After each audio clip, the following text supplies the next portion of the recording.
Vs ஜோதிடம். இந்த ஜோதிட சேனலில் ரிஷபராசி ரோகிணி நட்சத்திர சனி பயிற்சி பலன்கள் 2026 மார்ச் மாதம் 6ஆம் தேதி சனி பகவான் வாக்கிய கணித ரீதியாக பயிற்சி பெறுகிறார். இந்த பயிற்சியால் ரோகிணி நட்சத்திரக்காரர்களுக்கு சனி பகவான் எந்த நிலையில் அமர்ந்து நற்பலன்களை தரப்போகிறார் என்பதை பார்ப்பதுதான் இந்த பதிவு. ஒரு பதிவை பார்ப்பதற்கு முன்பதாகவும் கேட்பதற்கு முன்பதாகவும் ஒரு உண்மையை சொல்லணும்.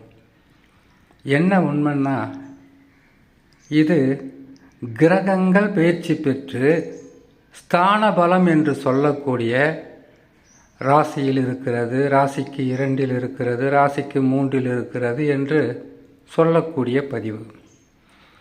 கிரகங்கள் பயிற்சி பெற்று எந்தெந்த ராசிகளில் அமர்ந்து எத்தகையான நற்பலன்களை தரப்போகிறது என்பதை நமது முன்னோர்கள் ஜாதக ரீதியாகவும் பஞ்சாங்க ரீதியாகவும் பல வகையான நூல்களில் குறிப்புகளையும் அதை பார்த்து மற்றவர்களுக்கு பலன்களை சொல்லும்போது எந்த அளவுக்கு உண்மையும் நன்மையும் இருக்கிறது என்பதை அனுபவபூர்வமாக அறிந்து கொண்டு ஓரளவுக்கு சொல்வதுதான் ஜாதக பலன், கிரக பயிற்சி பலன்.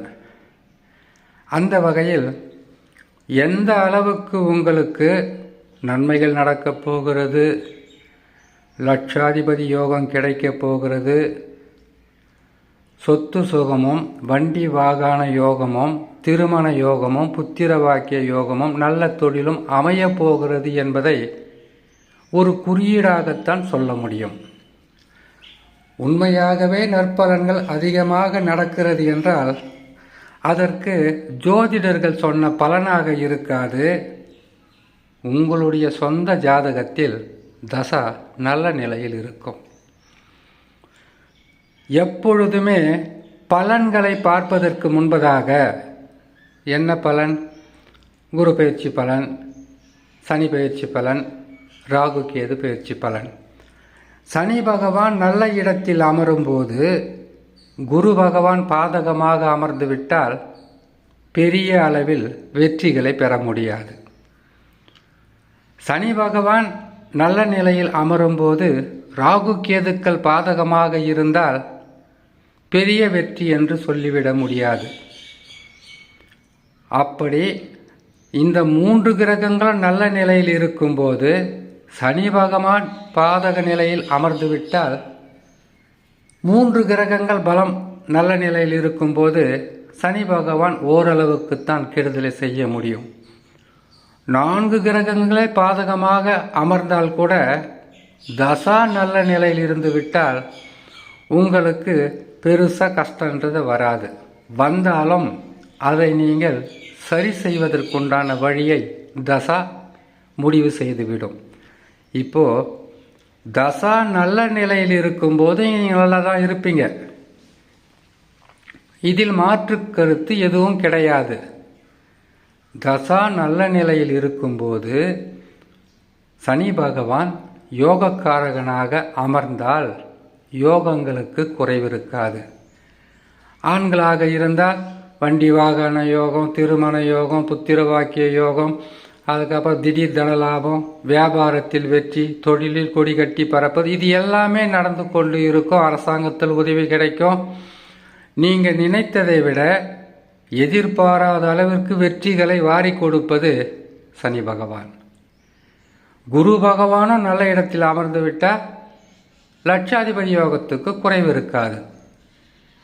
இதில் ராகு கேதுவும் பலமாக அமர்ந்து விட்டால் மிக சிறப்பான பலன்களை சொல்லி வைத்தது போல எல்லாமே நடந்து கொண்டே இருக்கும். நினைத்தது எல்லாமே நடக்கும்.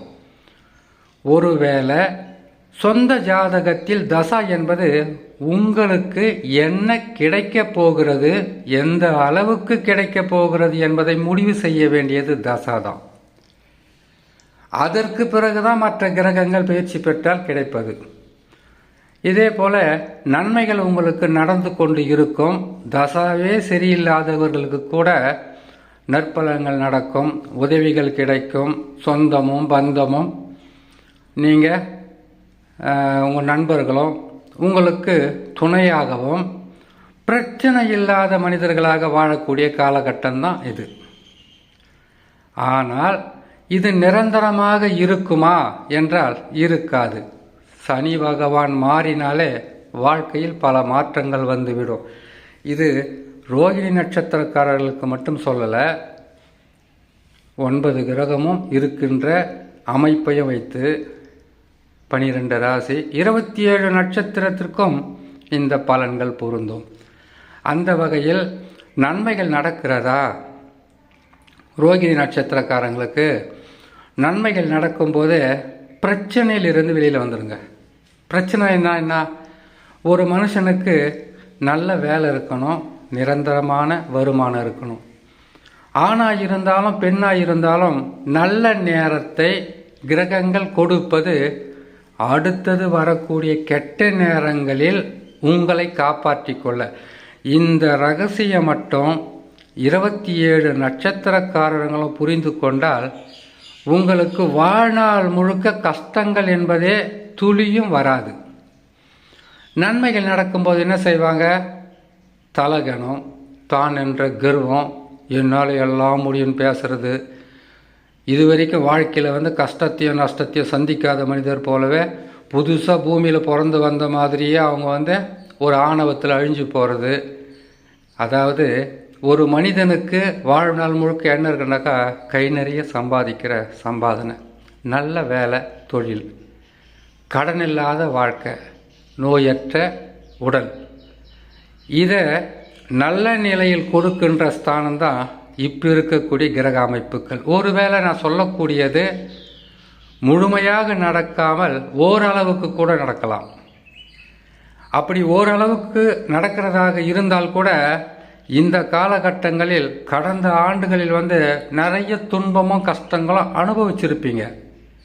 அதிலிருந்து மீண்டு வர மட்டும் முயற்சி செய்யுங்க. இனிமேல் இந்த நேரத்தை விட்டுட்டாக்கா அடுத்த நேரத்தில் இப்படியெல்லாம் கிடைக்காது, சிக்கலில் மாட்டிக்கொள்வோம் என்பதை அனைத்து ரிஷபராசி ரோகிணி நட்சத்திரக்காரங்களும் நினைச்சாவே நல்ல நிலைக்கு வந்துடுவீங்க. ஒரு கிரகம் கொடுக்கும்போது உங்களுக்கு இருக்கக்கூடிய பிரச்சனையிலிருந்து வெளியில் வரணும். அது கடனாக இருக்கலாம், வேலை இல்லாமல் இருந்திருக்கலாம், வருமானம் இல்லாமல் இருந்திருக்கலாம். கடனாளியாக இருந்தால் முதலில் வெறுக்கக்கூடிய மனிதர்கள் நீங்களாக தான் இருப்பீங்க. நோயாளிகளாக இருந்தால் அனைவராலும் ஒதுக்கி வைக்கப்பட்ட மனிதர்களாக நீங்கள் தான் இருப்பீங்க. நீங்கள் இல்லை, என்னையும் சேர்த்து தான் சொல்கிறேன். அப்புறம் பிரச்சனைகளை அதிலிருந்து மீண்டு வரணும். நீண்ட நாள் கனவு என்று சொல்லக்கூடிய இடம் வாங்குறது, வீடு கட்டுறது, நல்ல வேலையை செய்கிறது, வேலையை தொடங்குறது, இந்த நேரத்தில் ஆரம்பிச்சிட்டிங்கனாக்கா ஓரளவுக்கு அடுத்தது 7 சனி பகவான் தான் போகிறாரு. அப்போது ஓரளவுக்கு நீங்கள் சரி செஞ்சுக்கிட்டு போயிடலாம். ஆனால் கடன் வாங்காதீங்க. கடன் இருந்தால் அடைச்சிடுங்க. வீடு கட்டணும், கிரக பிரவேசம் செய்யணுன்னாக்கா நீங்கள் கேட்ட இடத்துலலாம் காசு கிடைக்கும், இல்லைன்னு சொல்லாமல் கொடுப்பாங்க. சும்மா யாரும் கொடுக்க போகிறதில்ல. அரசாங்கமே கொடுத்தாலும் உங்களுக்கு வட்டிக்கு தான் கொடுக்க போகுது. அதை வாங்கி கூட உங்களால் முடிந்து கடனை அடைக்கிற அளவுக்கு மட்டும் வாங்கிக்குங்க. அகலக்கால் வைக்காதீங்க. அதிகப்படியாக பேராசைப்பட்டு பெருசாக நாம் வெற்றி பெற நினைக்காதீங்க. இதுக்கு முன்னாடி பெற முடியாத வெற்றியை, இதுக்கு முன்னாடி உங்களுக்கு கிடைக்காத பெரிய அதிர்ஷ்டங்களை, இதுக்கு முன்னாடி நீங்கள் ஆசைப்படும் போது கிடைக்காத நல்ல பொருட்களை இப்போ கொடுப்பாரு. அது நிரந்தரம் இல்லை, கொஞ்ச நாளைக்கு தான். சனி பகவான் மாற்றம் பெற்று விட்டாலே உங்களுக்கு வாழ்க்கைன்றது தலைகீழாக மாற ஆரம்பிச்சிடும். சனி பகவான் எத்தனை ராசியில் நன்மை செய்கிறாரு? ஒரு ராசிக்கு 3ஆம் இடத்திற்கு வரும்போது நன்மை செய்கிறாரு. அடுத்தது 6ஆம் இடம், அடுத்தது 11ஆம் இடம் தான். 12 ராசிகளில் அவர் கொடுப்பது 3 ராசிகளில் மட்டும்தான். அதாவது 30 வருஷத்தில் 7.5 வருஷம் நல்லது செய்கிறாரு. மீதி இருக்கிற 22.5 ஆண்டு காலமும் துன்பமோ கஷ்டமோ அலைச்சலோ மன உளைச்சல் இதுதானே கொடுக்குறாரு. அதனால் ஓரளவுக்கு உங்களுக்கு நற்பலன்களாக நடந்தால் கூட கடந்த ஆண்டுகளில் ஏற்பட்ட நஷ்டமோ கஷ்டமோ துன்பமோ இழப்புக்களோ ஏதாவது இருந்தால் அது ஈடு செய்வார்.